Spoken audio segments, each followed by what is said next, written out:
Halo Cucupers, balik lagi nih sama Mimin. Semoga kabar kalian baik-baik aja ya.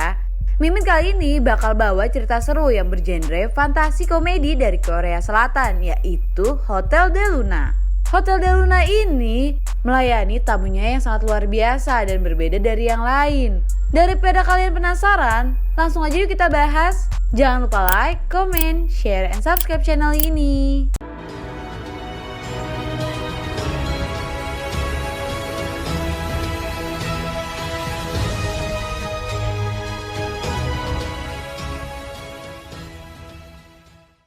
Di awal film kita diperlihatkan seorang wanita yang sedang berjalan dengan kudanya di ladang nih. Sepertinya wanita itu membawa peti mati. Malamnya wanita yang bersama kuda itu berhenti di sebuah tempat yang terdapat minuman di sana. Saat nenek tua itu menanyai kemana wanita itu ingin pergi, wanita itu pun menjawab ia ingin mencari penginapan yang menghibur jiwa orang mati.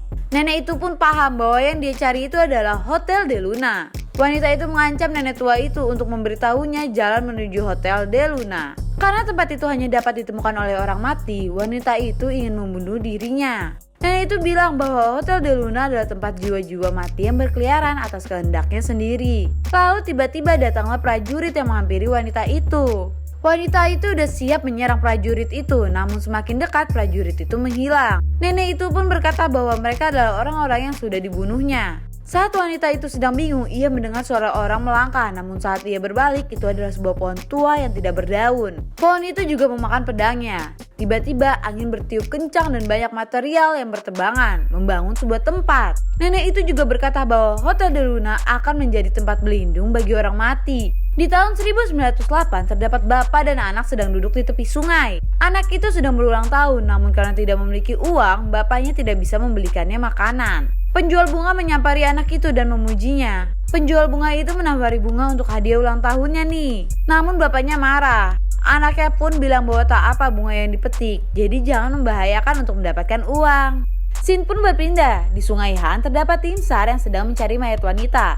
Lalu keluarlah arwah yang sedang melihat tubuhnya dibawa oleh tim SAR nih. Wanita yang di awal itu adalah Jang Manwol. Dia sekarang adalah pemilik Hotel de Luna. Manajer hotel pun menyalakan tanda hotel. Lalu terbentuklah bangunan hotel yang besar, tinggi, dan indah. Scene pun berpindah ke jalan di mana ayahnya, anak yang berulang tahun ini, sedang dikejar polisi karena mencopet. Ayah itu pun terjatuh dari tangga. Karena mendengar suara peluit polisi, ayah itu pun langsung lari.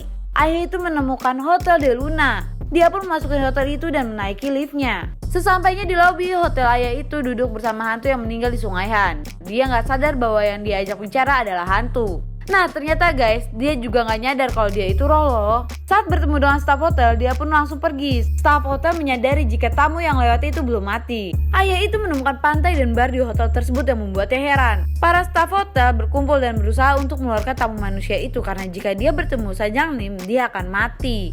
Sanjang Nim melihat guci patung ular emasnya telah hilang. Dia pun sadar jika ada seorang pencuri di hotelnya nih. Ayah itu menemukan pohon besar dan berniat memetik bunga yang ada di pohon itu. Saat sudah mendapatkan bunga itu, ia terpental jatuh. Saat ingin bangun, datanglah Sanjang Nim yang menginjak hatinya dan keluarlah ular emas itu. Ayah anak itu pun langsung memohon kepada Sanjang Nim untuk tidak membunuhnya. Sanjang Nim bilang bahwa ayah itu telah sekarat dan di rumah sakit tubuh ayah itu pun telah mati. Namun roh ayahnya sedang memohon kepada Sanjang Nim agar dia bisa hidup mengurus putranya yang sedang berulang tahun sekarang nih. Sanjang Nim pun mengampuninya dan menyuruhnya membesarkan anaknya dengan baik karena Sanjang Nim meminta anak itu di umur 20 tahun nanti nih. Karena rohnya akan menghilang. Ayah itu pun mengiyakan untuk memberikan anaknya nanti. Ayah pun tersadar dan menemukan anaknya yang sedang menangis. Hantu Sungai Han sedang menceritakan tentang bagaimana ia mati dan meminta bantuan kepada Sanjang Nim untuk menyelesaikan tugasnya.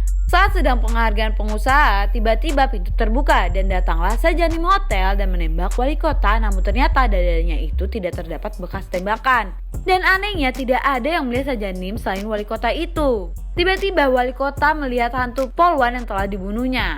Orang yang menyaksikan wali kota itu pun menganggap wali kota itu tuh mulai gila. Ayah anak itu pun dapat surat bank bahwa ia mendapat 100 won untuk membesarkan anaknya. Ayahnya itu pun mengajak anaknya untuk mencari hotel itu untuk membatalkan dan mengembalikan uangnya. Saat sedang mencari Hotel de Luna, sebuah mobil menghampiri anak itu dan Sanjang Nim membuka kaca lalu tersenyum kepada anak itu dan pergi meninggalkannya. Sajani menyuruh manajer untuk mengirim bunga kepada anak itu saat ulang tahun agar mereka tidak melupakan kesepakatannya. Scene pun berpindah ke tahun 2019, di mana seorang pria memasuki hotel mewah. Pria itu bernama Koo Chan Seong. Koo Chan Seong datang ke hotel itu untuk menerima pekerjaan di situ. Ternyata nih guys, Koo Chan pindah ke Singapura dan setelah usianya lebih dari 20 tahun, ia baru balik nih ke Korea. Saat keluar, staf memberitahu Koo Chan bahwa ada yang mengirimkan bunga sebagai hadiah ulang tahunnya. Koo Chan yang melihat bunga itu pun merasa takut. Di bunga tersebut pun terdapat surat. Di surat itu berisi menyuruh Koo Chan untuk bekerja di Hotel Del Luna besoknya. Saat Koo Chan di stasiun untuk pulang, dia membuang bunganya. Namun saat ia memasuki gerbong kereta kosong, itu hanya ada satu wanita yang membawa bunga tadi. Dia pun menyadari bahwa wanita itu adalah pemilik Hotel Del Luna. Koo Chan menghampiri dan Jang Myeol pun langsung bertanya apakah Koo Chan selalu membuang bunga pemberiannya. Koo Chan menjawab bahwa ia takut tiap menerima bunga itu dan khawatir Jang Myeol menjemputnya. Jang Myeol bertanya lagi apakah itu alasannya Koo Chan berpindah-pindah negara. Koo Chan pun menjawab bahwa dia sudah berusaha melarikan diri dan berpikir bahwa semuanya telah berakhir tahun lalu. Dan Jang Myeol pun menjawab lagi itulah mengapa dia mendatangi Koo Chan sekarang sebagai gantinya tahun lalu. Dan menyuruh Koo Chan untuk bekerja besok di Hotel Del Luna. Jang Myeol pun meniup mata dan telinga Koo Chan lalu saat sudah sampai di stasiun ingin langsung pergi, namun dia pun mengambil bunga tadi dan bilang kepada Jang Myeol bahwa dia membuang bunga karena anak diperiksa di bandara. Saat jalan menuju rumahnya nih, dia berpikir apa yang telah dilakukan Jang Myeol ya. Sesampainya di rumah dia langsung membereskan barang-barangnya untuk kabur, namun saat melihat password dia merasa ada yang aneh di matanya. Dia pun langsung bergegas keluar dari rumahnya dan saat menunggu taksi dia melihat wanita berkacamata hitam. Koo Chan mengajak berbicara namun saat wanita itu membuka kacamatanya, Koo Chan pun terkejut. Dan ia pun langsung teringat dengan ucapan Jang Myeol, ternyata hadiah yang dia maksud adalah dapat melihat orang mati. Koo Chan pun langsung pergi dan hantu itu mengejarnya. Jang Myeol pun melihatnya dan mengejarnya dan mengikutinya untuk melihatnya saja nih. Saat hantu itu akan membuka matanya lagi, Koo Chan sangat histeria namun tiba-tiba mulutnya dibekam Jang Myeol. Hantu itu pun pergi saat mendengar suara yang dibuat Jang Myeol. Mungkin Jang Myeol merasa kasihan kepada Koo Chan nih ya.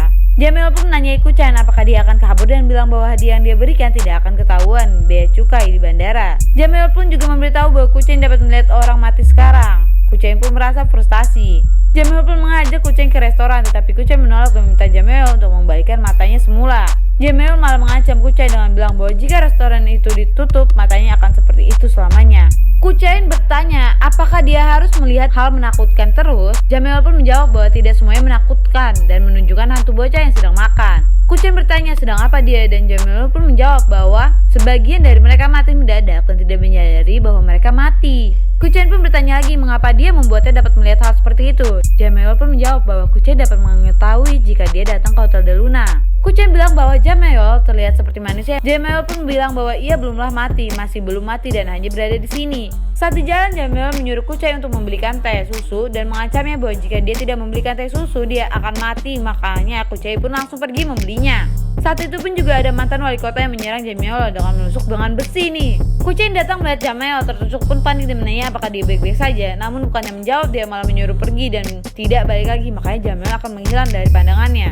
Koo Chan pun pergi lari dari situ. Saat Koo Chan pergi, Jang Myeol terlihat putus asa gitu. Namun ternyata Koo Chan malah balik lagi dengan membawa gerobak untuk membawa Jang Myeol ke rumah sakit atau Hotel Del Luna. Tetapi Jang Myeol malah marah karena Koo Chan balik lagi. Ia pun mencabut besinya saat Koo Chan ingin pergi. Jang Myeol memainkan besinya. Jang Myeol juga bilang dia telah memberikan kesempatan untuk Koo Chan kabur, tapi malah Koo Chan menyerahkan dirinya. Maka jika Koo Chan kabur, sekarang dia akan membunuhnya. Nah, Cucupers, gimana nih sama Hotel Del Luna episode 1? Gimana bakal nasib Koo Chan dengan Hotel Del Luna? Apakah dia bakal bekerja atau enggak ya? So, daripada penasaran, tetap tungguin ya episode selanjutnya. Bye-bye!